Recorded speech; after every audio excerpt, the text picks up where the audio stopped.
there. My name is Ryan Harper, and I'm the host of Reporter's Notebook. And today we had a talented Claire Curry, the Jacksonville multimedia journalist, here to speak about some of the things she's covered recently. How you doing today? I'm doing well. Today went surprisingly very well, probably a first. How's your day been?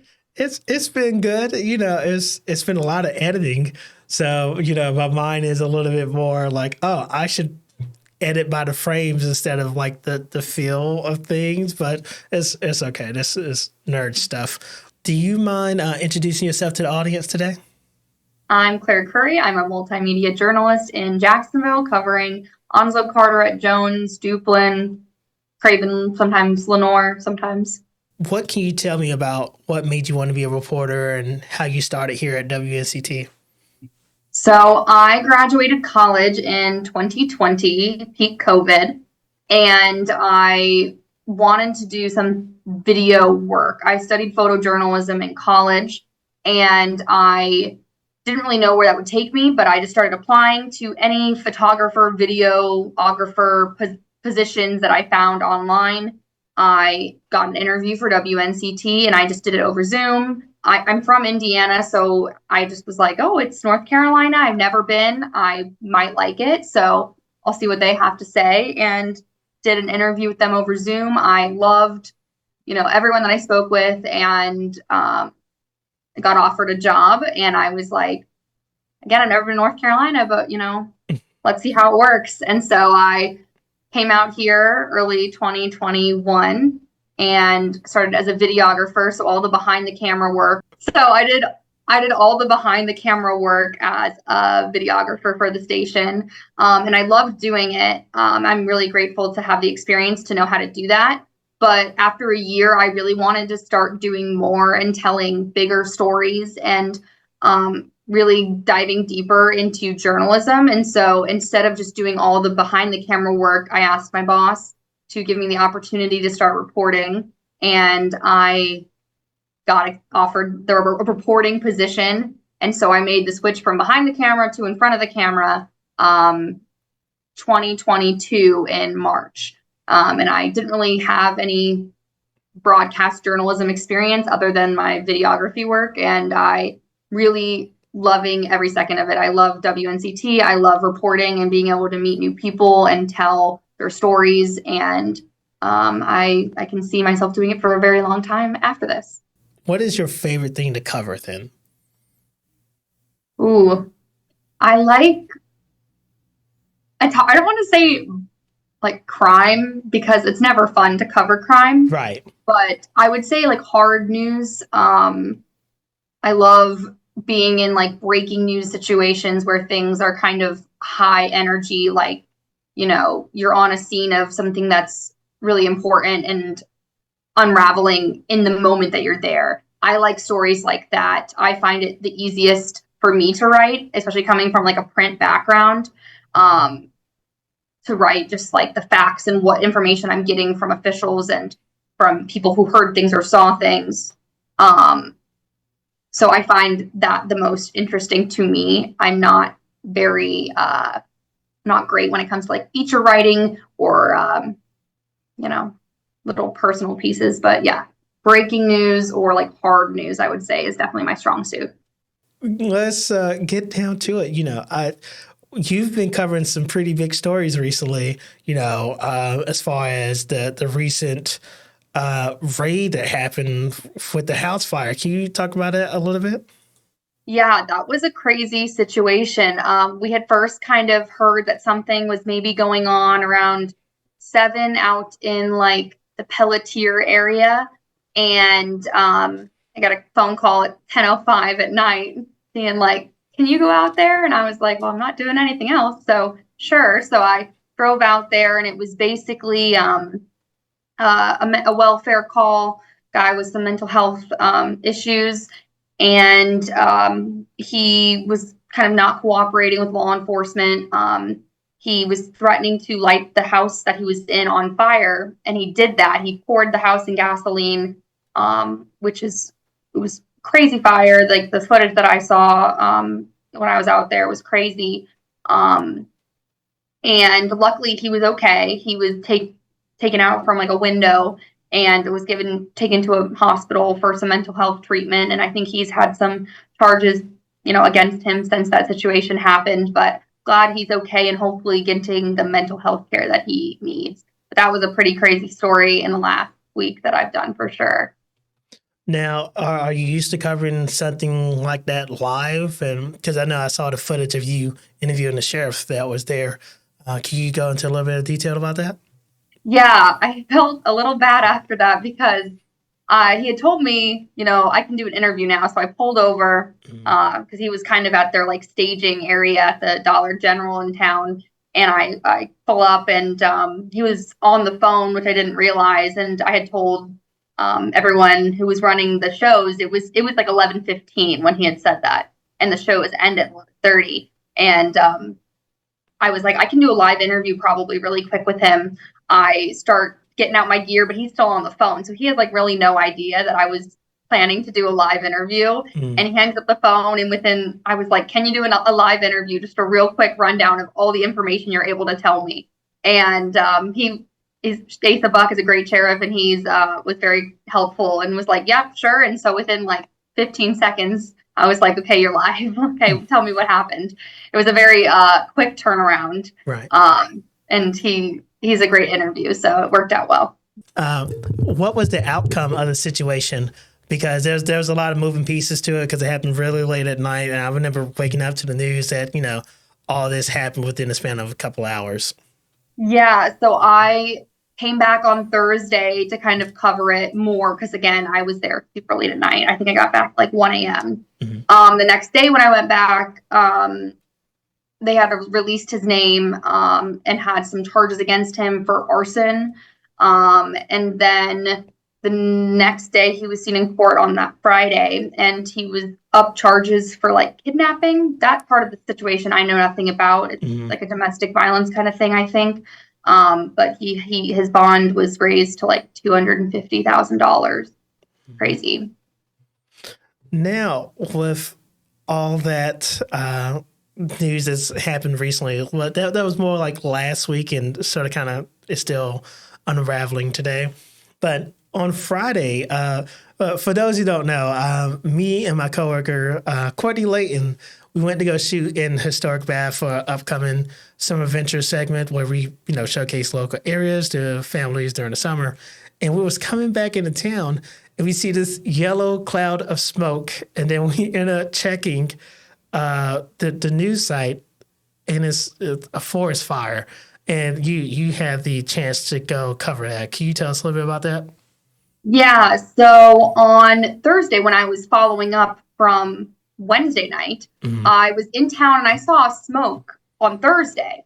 And I was like, that's a little weird. It's probably from the fire the night before at this house.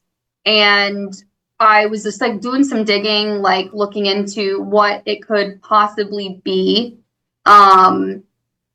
I saw a lot of people in the community like posting on social media being like, where's the smoke coming from? Like there's a lot of smoke in town, not just in Pelletier area, but like Havelock and New Bern. And I was like, okay, so everyone can see this smoke. It's not just me. And I sent an email that night to kind of see what was going on and found out the next morning it was like a 7,000 acre wildfire. And I was like, oh, wow. Okay. So that's a pretty big fire. And I went out to one of the roads that was not closed, but like cautionary, like, maybe stay clear of this road to see, get a little closer look. I didn't get an exact location of where the wildfire forest service teams were kind of extinguishing the fire, but I was able to see kind of a better idea of where the smoke was coming from. And I took some video and talked to some people over the phone. And, by halfway through the day, I'm back at the office working on other things. I started getting messages of everyone up in Greenville being like, the sky is orange. There's so much smoke in New Bern and in Greenville and Winterville and all these different towns. And I was like, I said there was a big fire this morning. But yeah, it just slowly progressed up to Greenville. And I think people all across Eastern North Carolina kind of realized the amount of the big deal this fire was. And now I think it's at about 36 acres. and it's 30% contained for an update for anyone who's asking, because I feel like a lot of people have been asking for updates on the fire. And that's as of Friday morning. That was like what the last update I've seen. Not Friday morning, sorry, Monday morning. Yes. Because I remember when I came into work and over the weekend, put it like this. Friday hit, we can see the clouds. It's known that the forest fire is happening, but then it's still lingering on Saturday because I remember waking up in Greenville and I went to my car to go get something and the sky's still yellow. There's ash everywhere. So I was like, this is probably a good time to stay in. So is there any kind of news that you can give people who may still be, because now I heard that it's finally reaching, not finally, but it is reaching New Bern. People in New Bern are starting to see it now. Did any of the officials give you any kind of news on how to avoid it or what they can do to stay safe to avoid it? I didn't speak with many of the officials on like Friday, Saturday about like much of how to avoid the smoke and stuff like that. People, they're closing roads, so people should be aware of what roads are closed or which ones to be cautious around while they work to contain the fire.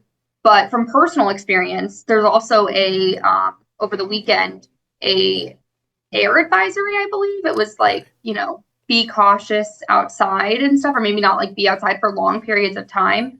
I had a dinner outside on Saturday night, and from personal experience from this dinner, I noticed at the end of the night, my voice, like my throat was like dry. And I think it's from the smoke in the air, because I'm not sick. Right. I didn't have a dry throat the next day, today. It was just outside at dinner, like after being outside for an hour. So if you are in a really smoky area, I would just recommend avoiding being outdoors or having open windows so you don't get a dry throat like I felt that day. So with all that being said, do you have any upcoming story ideas that you're looking into or anything that's really big that's coming up? Well, I'm always looking for story ideas. So if anyone has any, feel free to send them my way. I've had a lot of things come in over the last few weeks, or people reach out of things to look into, and a lot of like investigative stuff. So it's not something that I can do within a day. Mm-hmm. And so there are a couple stories in the works where I've been sending emails or making phone calls of things that I want to do. Are any of them set up at the moment? No. I'm like trying to think if I have anything kind of really in the works. I have a few things that I've been looking into. But today I think was a big story.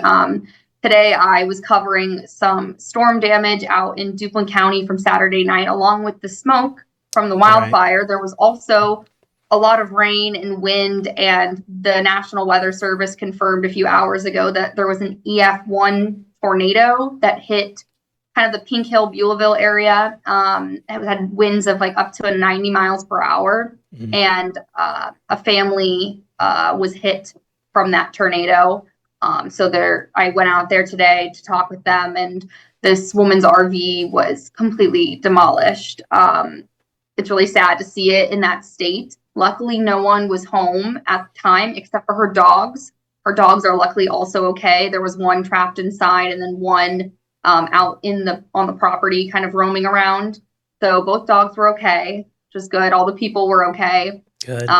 But they're definitely going to have a lot of work trying to get back on their feet. A lot of people in the community have been coming to, help them recover, collect debris, find sentimental items that are lost. And they're still, have a lot to do with that. And they've also organized a GoFundMe, which anyone's interested in helping get this, situation resolved and, find this woman a new living situation. That will be linked on my story for the day so people can give back if they are wanting to. Great. Well, thank you so much, Claire, for joining me today on today's episode of Reporter's Notebook.